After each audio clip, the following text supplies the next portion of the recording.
कहानी की शुरुआत में हम समुद्र से उठते हुए एक तूफान को देखते हैं, लेकिन आज बारिश पानी की नहीं बल्कि प्लास्टिक और बाकी कचरे की हो रही थी। इस वक्त रोड से गुजर रही एक गाड़ी में हम बारबरा और उसकी बेटी को देखते हैं। यह अजीब सा नजारा देखकर बारबरा ने अपने एक्स हस्बैंड को फोन किया। बर्कले ने फोन उठाते ही उनसे कहा कि तुम लोग जल्दी से वापस आ जाओ, लेकिन आधे रास्ते में वो ट्रैफिक में फंस गए। बारबरा ने अपनी बेटी से कहा कि तुम भागकर बिल्डिंग के अंदर चली जाओ, जो बिल्कुल पास ही थी। बाहर खड़े बर्कले ने देखा कि उसकी बेटी के ऊपर एक एंकर गिरने वाला है। वो तुरंत भागते हुए गया और अपनी बेटी को बचा लिया। थोड़ी देर बाद बारबरा भी आ गई और पूरा परिवार मिल गया। अथॉरिटीज के पास इस अजीब सिचुएशन को रोकने का कोई तरीका नहीं था। सब लोग बस आसमान को प्लास्टिक से भरा हुआ देख रहे थे। समुद्र से बाहर आए कचरे के अंदर टाइटैनिक भी थी, जो 114 साल बाद आखिरकार न्यूयॉर्क पहुंच ही गई। इन सभी अजीब घटनाओं की शुरुआत हुई जब कुछ मछुआरे समुद्र में मछली पकड़ने गए थे, पर जैसे ही उन्होंने जाल डाला तो मछलियों के साथ साथ उनके बीच एक समुद्री जीव भी उनकी पकड़ में आ गया।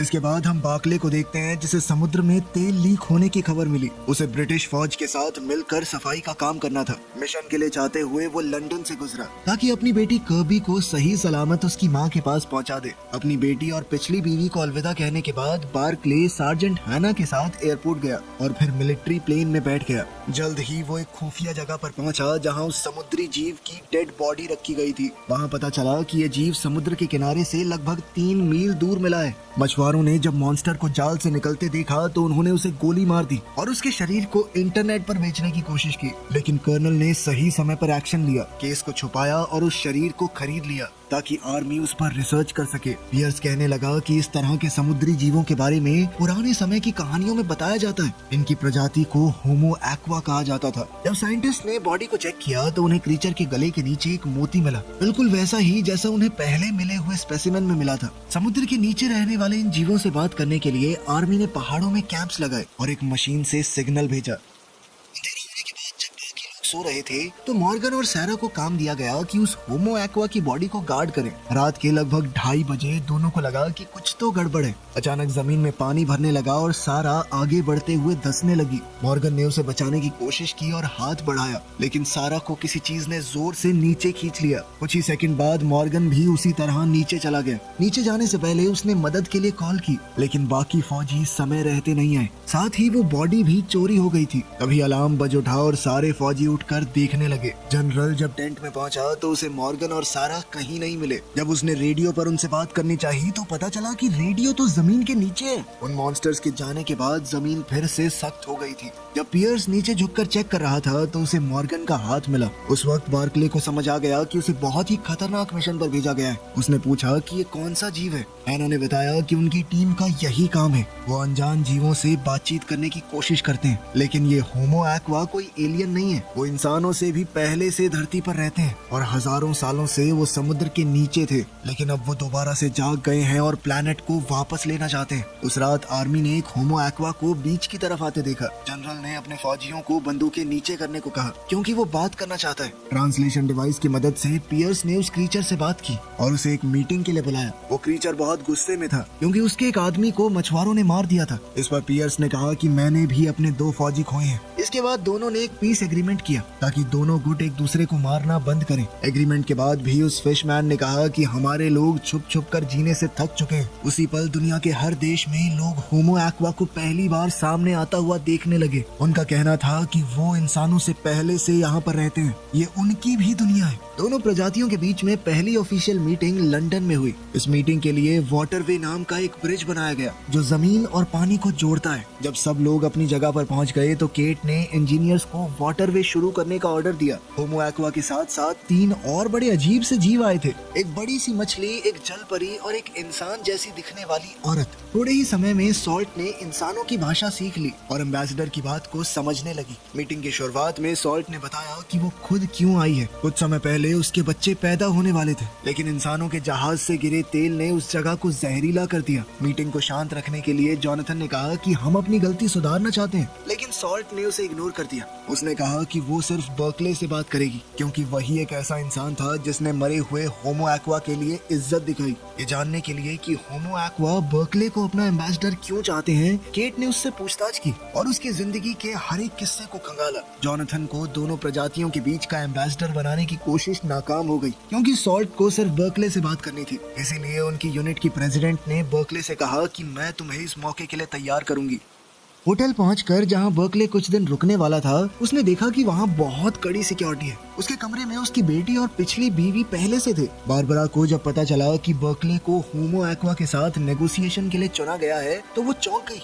उधर केट ये सोच रही थी कि अगर लड़ाई छिड़ी तो वो क्या करेंगे। फिर तय किए गए समय पर बर्कले होमो एक्वा के साथ मीटिंग करने गया। शुरुआती बातचीत के बाद सॉल्ट ने कमेटी के लोगों से थेम्स नदी का एक गिलास पानी मांगा। एजेंट्स तुरंत उठकर पानी लेने गए। जैसे ही पानी का वो गिलास कमरे में आया, बर्कले ने वो गिलास सॉल्ट को देने की कोशिश की, लेकिन सॉल्ट ने कहा कि ये पानी तुम्हारे लिए है। ये सुनते ही बर्कले हिल गया। उसे समझ नहीं आया कि क्या करे। पानी पीने की बजाय वो एक स्पीच बोलने लगा जो स्क्रीन पर लिखी हुई थी। लेकिन जब सॉल्ट ने कहा कि मुझे ये रटी रटाई स्पीच नहीं चाहिए, तो एम्बेसडर ने स्क्रिप्ट छोड़ दी और कहा कि पानी और मिट्टी का गंदा होना इंसानों की बेवकूफी का नतीजा है। अपने लोगों की गलती मानते हुए बर्कले ने कहा कि इंसानों ने धरती को बर्बाद किया है, लेकिन अब वो नुकसान सुधारना चाहते हैं। ये सुनकर सॉल्ट ने कहा कि मुझे तुम पसंद आए। उस रात होटल के कमरे में बर्कले ने अपनी बेटी को आते देखा और समझ गया कि उसे नींद नहीं आ रही। सच ये था कि उसे अपने पिता की चिंता हो रही थी। जब बर्कले ने देखा कि उसकी बेटी ज्यादा ठीक सी नहीं लग रही, तो उसने कहा कि कल मैं तुम्हें वापस घर भिजवा देता हूँ, ताकि तुम यूँ होटल में फंसी ना रहो। ये सुनकर कर्बी ने कहा कि मैं अपने पापा के पास ही रहना चाहती हूँ। अगली सुबह उनकी तीसरी मीटिंग के दौरान बर्कले ने बताया कि दुनिया के सारे देशों के लीडर्स ने क्लाइमेट साइंटिस्ट और प्राइवेट कंपनियों से बात की है और हम समुद्र की गंदी हालत को सुधारने का प्लान बनाने की कोशिश कर रहे हैं। नंबर्स और डेटा के हिसाब से ये नतीजा निकला है कि साल 2065 तक हम पोल्यूशन को 50% कम कर सकते हैं।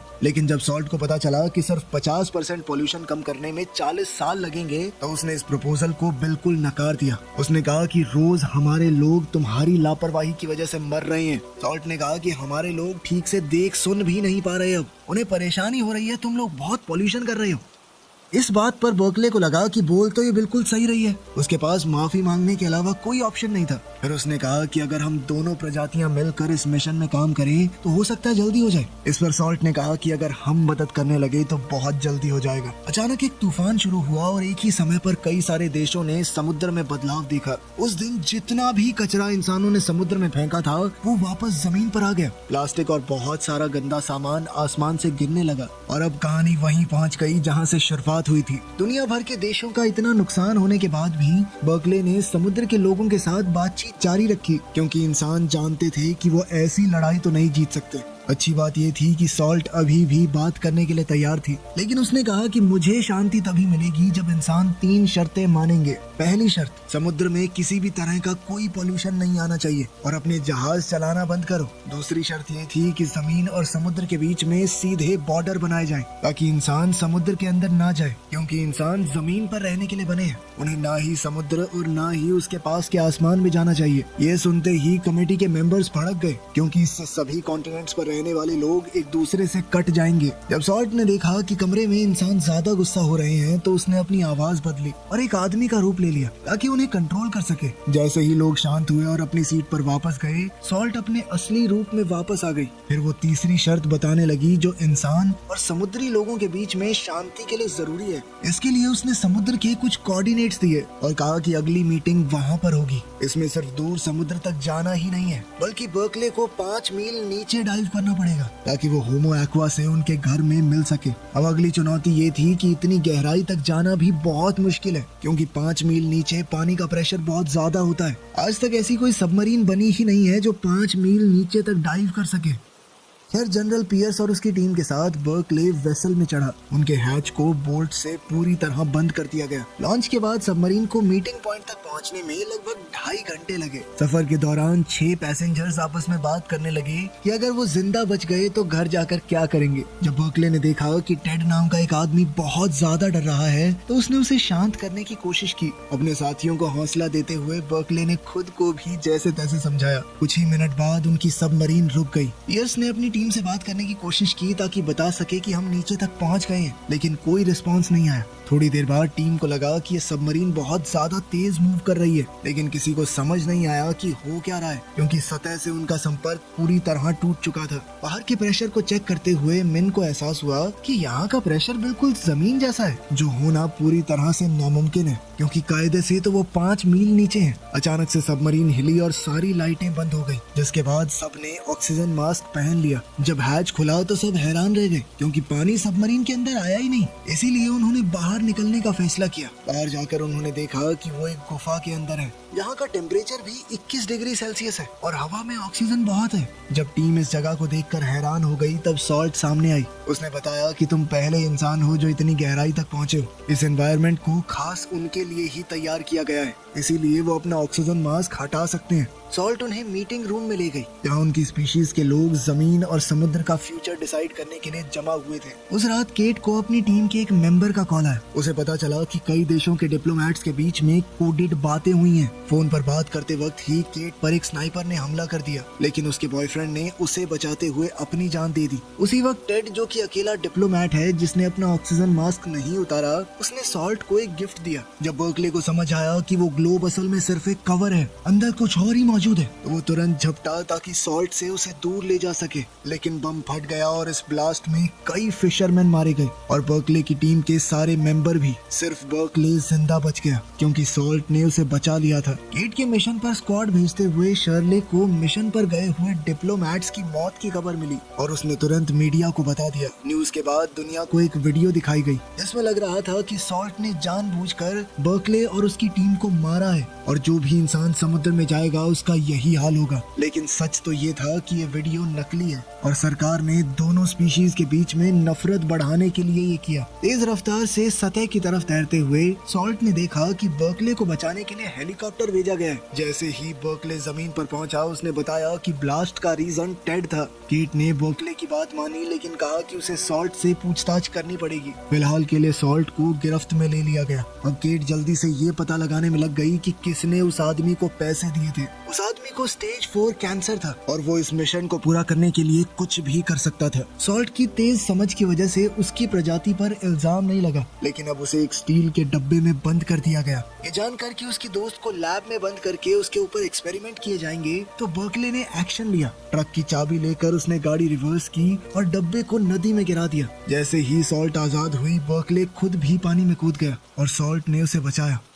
उस रात होमो एक्वा ने इंपीरियल हाउस में एक नई मीटिंग बुलाई। इस बार सॉल्ट की जगह टाइड नाम का एक सी मैन आया। वो कहने लगा कि इंसान इतने पागल कैसे हो गए कि उन्होंने धमाके में अपने ही लोग मरवा दिए। केट ने जब उससे माफी मांगी तो टाइड ने कहा कि सॉल्ट कहाँ पर है। वो कहने लगा कि हमारे लिए वो एक गद्दार है, अपने लोगों की बजाय उसने एक इंसान को बचाया। जब उसे पता चला कि सॉल्ट बर्कले की मदद से भाग चुकी है और अब तक गायब है, तो टाइड ने ऑर्डर दिया कि उसे ढूंढकर वापस लाओ। अगर ऐसा नहीं हुआ तो असली लड़ाई अब शुरू होगी। जब पूरा शहर उन्हें ढूंढ रहा था, तब सॉल्ट और बर्कले एक गुमनाम वेयर हाउस में छुपे हुए थे। सॉल्ट अपनी आजादी की खुशी मना रही थी। बर्कले से बात करते हुए उसने पूछा कि तुमने अपनी जान रिस्क में क्यों डाली। तभी अचानक दोनों ने एक दूसरे को चूम लिया। सच ये था कि वो एक दूसरे से प्यार करने लगे थे, लेकिन अभी भी बर्कले को सॉल्ट की चिंता हो रही थी। उसने कहा कि तुम्हें वापस समुद्र में चले जाना चाहिए, लेकिन सॉल्ट जानती थी कि अगर वो गई तो उसकी ही प्रजाति के लोग उसे गद्दार कहकर मार देंगे। ये सब सुनने के बाद बर्कले इस नतीजे पर आया कि उन्हें शहर छोड़ना होगा। उसने अपनी पार्टनर की मदद ली और एक जवान लड़के का मोबाइल फोन चुरा लिया,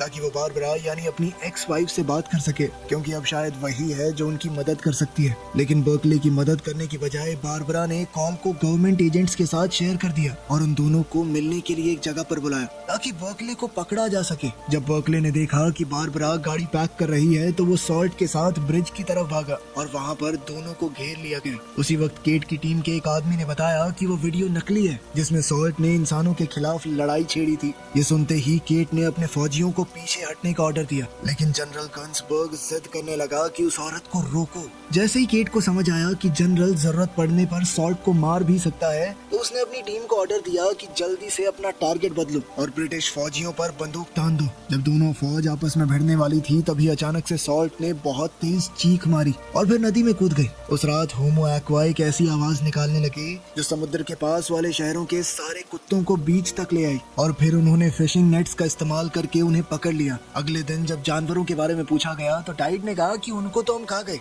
बिल्कुल वैसे ही जैसे इंसान समुद्र की मछलियों को खाते हैं। सैटेलाइट इमेजेस देखने के बाद साइंटिस्टों को पता चला कि होमो एक्वा असल में ग्लेशियर्स को पिघला रहे हैं। अगर कुछ बदला नहीं तो अंटार्कटिका हर साल 300 बिलियन टन बर्फ खो देगा। अगर ऐसा हुआ तो कुछ ही समय में समुद्र का लेवल 1600 फीट बढ़ जाएगा और लगभग सभी इंसान डूब जाएंगे। अब जॉनथन टाइड से बात करके इंसानियत को बचाने के रास्ते के बारे में बातचीत करने लगा। इस पर फिशरमैन ने कहा कि इंसानों के पास सिर्फ 5 साल हैं प्लैनेट को पूरी तरह ठीक करने के लिए। अगर इतने समय में नुकसान ठीक नहीं हुआ तो पूरी इंसानी प्रजाति को खत्म कर दिया जाएगा। तुम लोग मतलब इस प्लैनेट पर जीने के लायक ही नहीं हो। उधर अथॉरिटीज ये फैसला कर रही थी कि बर्कले का क्या किया जाए और उसे एक होटल रूम के अंदर निगरानी में रखा गया। एक दिन अचानक से खाना खाने के बाद बर्कले बेहोश हो गए और उसके रूम में साइंटिस्ट घुस गए। जब वो सो रहा था उन लोगों ने उसके शरीर में इंजेक्शन दिया और उसके फिंगरप्रिंट ले लिए ताकि बाद में उसे गलत इल्जाम के तहत फंसाया जा सके। साइंटिस्टों के जाते ही बर्कले होश में आया और चुपके से बीच की तरफ गया, इस उम्मीद के साथ कि शायद सॉल्ट मिल जाए। सूरज उगने के बाद फिश वुमन सामने आई और बर्कले भागकर उसके पास गया। ये जानकर वो खुश था कि वो जिंदा है। उसके साथ भागने की बजाय सॉल्ट ने उससे कहा कि टाइड के साथ नया एग्रीमेंट मांगो वरना उसके लोग पूरी इंसानी प्रजाति को बर्बाद कर देंगे। इतना कहकर सॉल्ट ने जाने की बात की। जाने से पहले उसने बर्कले को किस किया और समुद्र में वापस चली गई। बर्कले तुरंत केट और उसकी टीम के पास गया ताकि टाइड को मैसेज भेजा जा सके, लेकिन अफसोस कोई जवाब नहीं मिला। कुछ दिन बाद दुनिया भर के कोस्ट पर लाखों की तादाद में होमो एक्वा की लाशें मिली। टेस्ट करने पर पता चला कि वो लोग एक बीमारी से इन्फेक्ट हो गए थे जिससे पानी में सांस लेने वाले उनके गिल्स बंद हो गए और वो डूबकर मर गए। हैरानी की बात ये थी कि सिर्फ होमो एक्वा पर असर हुआ था, बाकी सारे समुद्री जीव बिल्कुल ठीक हैं। ये सुनकर केट इस नतीजे पर पहुंची कि शायद ये इंसानों का बनाया हुआ कोई वायरस है और उसे अफसोस हुआ कि वो पहले समझ नहीं पाई। उस दिन केट की टीम को समुद्र की गहराई से मदद का सिग्नल मिला और अब बर्कले को दोबारा से मीटिंग के लिए बुलाया गया। जैसे ही उसे पता चला कि उससे बातचीत करने के लिए सॉल्ट आ रही है तो वो खुशी के मारे रो पड़ा और बड़ी मुश्किल से खुद को रोक पाया उसे गले लगाने से। लड़ाई के खत्म होने की अनाउंसमेंट की गई। सॉल्ट ने बताया कि हमारी सिर्फ 10% पॉपुलेशन बची है। उसने कहा कि जिन भी लोगों ने ये कायरता भरा हमला किया है उन्हें पानी खुद सजा देगा। दोनों स्पीशीज के बीच में दोबारा रिश्ते बनाने के लिए केट ने अपना दिमाग लगाया और एक खास जगह को चुना। उसने उन्हें बताया कि आप सब यहाँ पर रह सकते हैं। यहाँ पर दुनिया का सबसे गहरा समुद्र है, ना तो वहाँ पर इंसानों की फैलाई हुई गंदगी है और ना ही कोई और चीज। जाने से पहले सॉल्ट ने अपने दोस्त का दुख भरा अंत दिखाया। उसने बताया कि हमारे लोग लड़ाई इसलिए खत्म कर रहे हैं क्योंकि जो अब बचे हैं वो इंसानों की बुराई से बहुत डर चुके हैं। हम इंसानों का मुकाबला नहीं कर सकते क्योंकि इंसानों की तरह चालाकी करना हमारी फितरत में नहीं है। फिर होमो एक्वा के जाते ही ग्रेट हॉल के ग्लास पैनल जो पानी को बाहर रखते हैं उनमें क्रैक्स आने शुरू हो गए। सब लोग घबराकर बाहर निकलने की कोशिश करने लगे। बर्कले शांत रहकर अपने अंत का इंतजार करता रहा लेकिन हैना ने उसे बचा लिया। उस दिन केट को बर्कले के मेडिकल टेस्ट के रिजल्ट मिले और पता चला कि उसका डीएनए बदल चुका है। अब उसके जीन्स होमो एक्वा जैसे हो चुके हैं। ये जानकर केट ने फैसला किया कि उसे समुद्र ले जाया जाए ताकि वो सॉल्ट को दोबारा मिल सके। सॉल्ट को किस करने के बाद बर्कले के अचानक से गिल्स निकल आए जिससे वो पानी के अंदर भी सांस ले सकता था। अब उसके पास अपनी किस्मत चुनने का मौका है और उसने फैसला किया कि वो सॉल्ट के साथ समुद्र में ही रहेगा। वीडियो पसंद आई तो लाइक कर देना, चैनल को सब्सक्राइब कर लेना। मिलते हैं अगली वीडियो में।